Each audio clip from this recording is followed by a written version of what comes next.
And again, be mindful of the type of dynamic that she's been having with her ex, which consists of people following her, his friends following her, him hiring private detectives, him not being physically abusive. And I wouldn't know whenever I met her, when she told me like, oh, he's verbally abusive. I wouldn't know that he would be physically abusive too, because I'm thinking like, if somebody's in college, why would someone put up with that type of shit?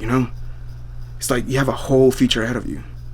But I didn't dig enough back then, just because I didn't want to make it about him. I was genuinely interested, like, but I fumbled.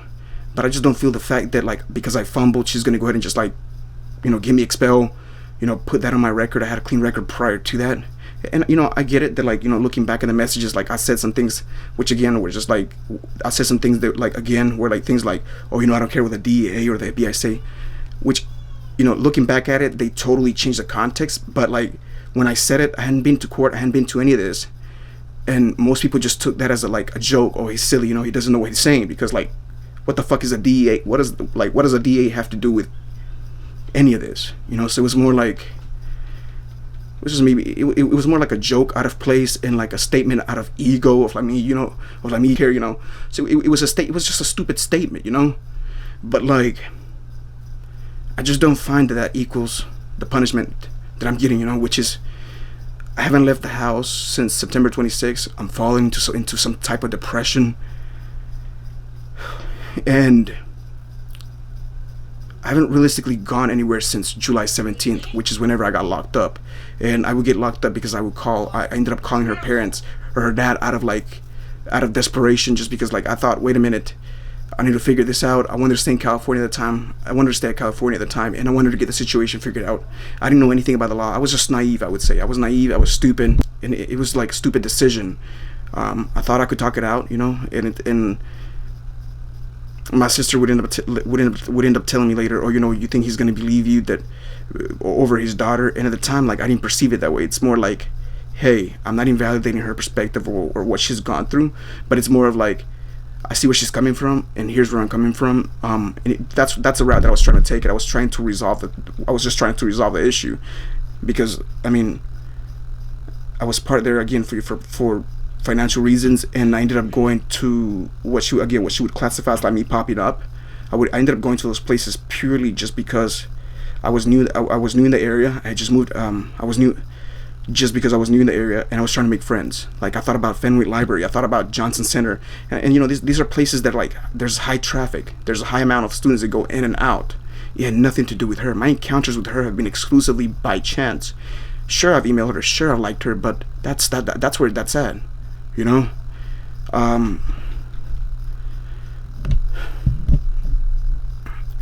So sorry guys for veering off, but like, yeah, so a whole year would go by, and again, I would see her down at University Drive, at Panera Bread, prior to University Drive, on I think it said April the 20th, and like, when I saw her, like, when I saw her, like, I grabbed my food, I went back to Peterson Hall, and it was an order that I had made from a remote location, and she would like report that like I was there, and that I had been too close to her, which is true. I had been too close to her, and again, I'm being as totally honest as I can, just for the purpose of clarity and truth, and at the same time, because I feel like this is either a great injustice or a great misunderstanding,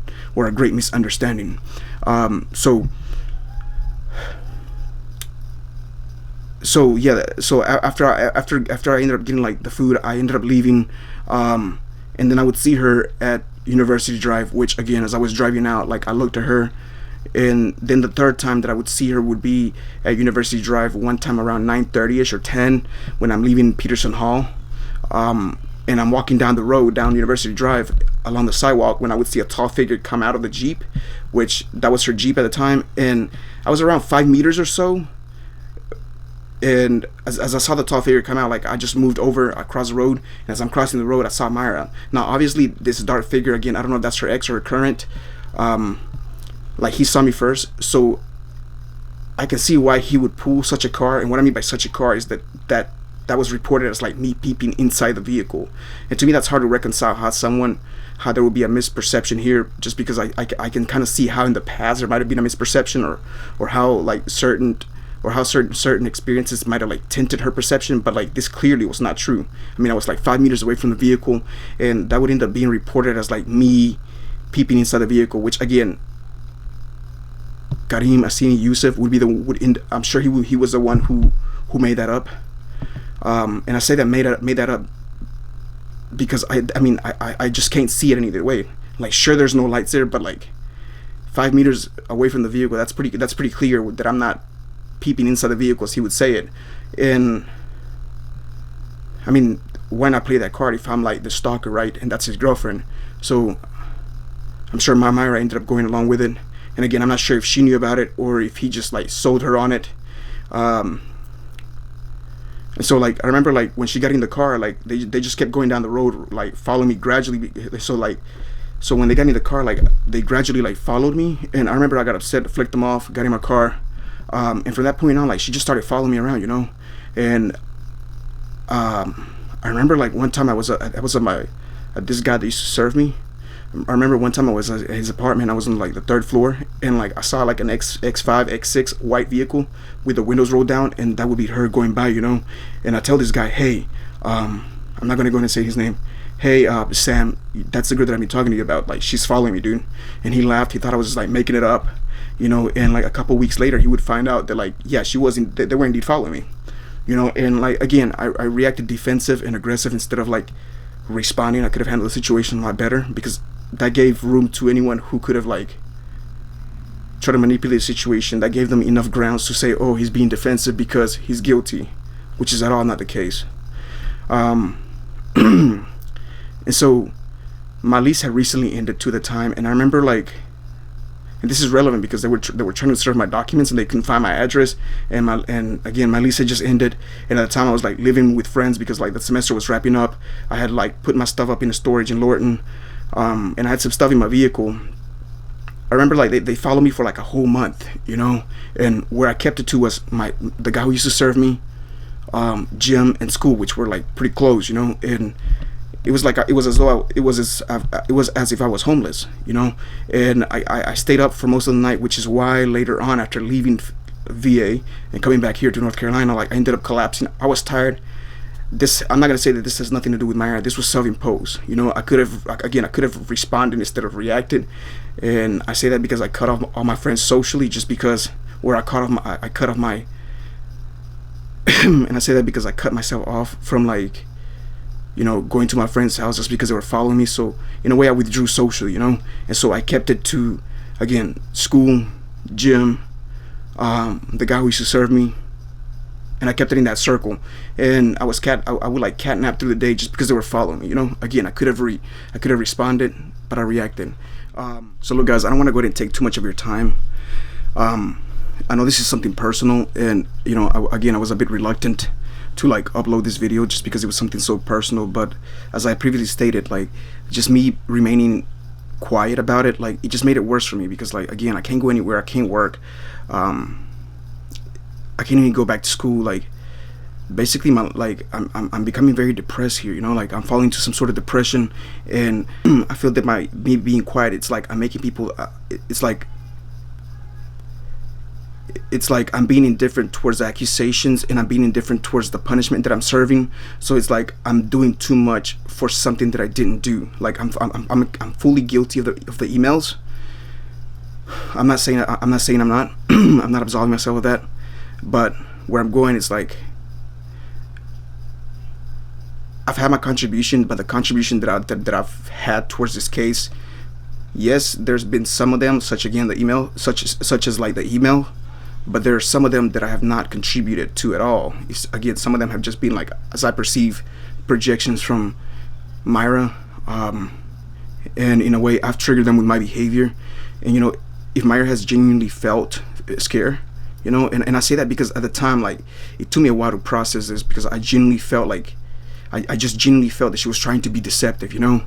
And there's a possibility that there's traumas that I'm like evoking, or like that I'm triggering within her through my behavior, and for that I'm genuinely sorry, you know. And I say this before cameras, like, I'm genuinely sorry, you know. I didn't mean to, like, I don't know, I didn't mean for you to feel threatened, or for her to feel threatened at any time. That wasn't my intention. I know I acted like, I acted weird, I acted aggressive, I acted defensive, and because of the way that I acted, I know things can be perceived a certain way, but that was not at all that's not at all where I was coming from. So my apologies to her for that. I mean, I just genuinely mean it. My apologies. You know, I'm not trying to come from a place of like trying to make anyone look bad. That's not at all my intention. The place where I'm coming from, it's like, I need to be exonerated. I need the situation to like get cleared out, and I need people to know that the reason why, again, I couldn't like defend myself properly was because I had a time constraint issued by immigration, as I showed at the beginning of the video, and I had to get out within the 90-day window, you know. Or I could have made a continuation which would have extended the case, and I could have either lost the case or I could have won the case. But if I would have won the case, it would have still gone over the 90-day window, meaning that I would have still lost, you know. Or I could have taken the plea deal, which is what I did, you know. And you know, Myra could have walked away, and so could Yusuf or Karim, which I don't understand why his name is in the no. I think it's like the no contact. Like, either way, like, I don't understand why his name is in some court documents of like me not contacting him. Like, I don't know this guy. I don't care about this guy. Like, I don't feel anything towards him. Like, whether that's her ex or her current boyfriend.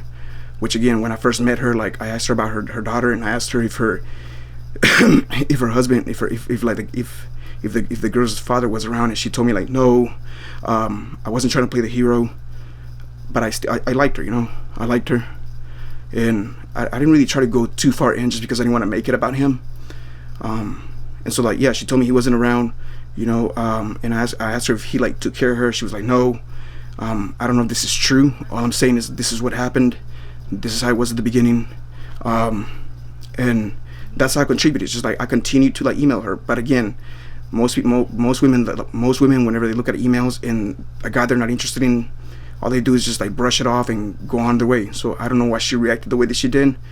Again, obviously, like, well, I do know. Obviously, if she genuinely perceived my times at Family Library, Argo T, University Drive as like me being there because of her, you know, then again, I was at Family Library just because I was trying to make new friends. I was at University Drive exclusively for financial reasons. I just didn't have any money to pay parking, you know. Going back to what I was saying, you know, I would just like to be exonerated. I would like to be absolved of like these accusations, just because I would like to go back to school, you know. I would like to focus on this YouTube channel as I go back to George Mason and finish my one last year that's left, you know, make the channel grow. I mean, there's so many ways that I could go about this channel, and so many ways to like, I don't know, like, this is just, it's YouTube. I mean, it's a place where people can just be creative. You know, I could like write I could tell a story through a video, and I could go about it in like a cool, awesome way. But the point is that I want to go back to school, you know. There's still like a whole future ahead of me. I want to go back to George Mason. I'm sorry again for the way that I've contributed. That has not been my intention, but I would like to be exonerated of this. My contribution had been through emails, and again, for that, I'm sorry for not being able to back off.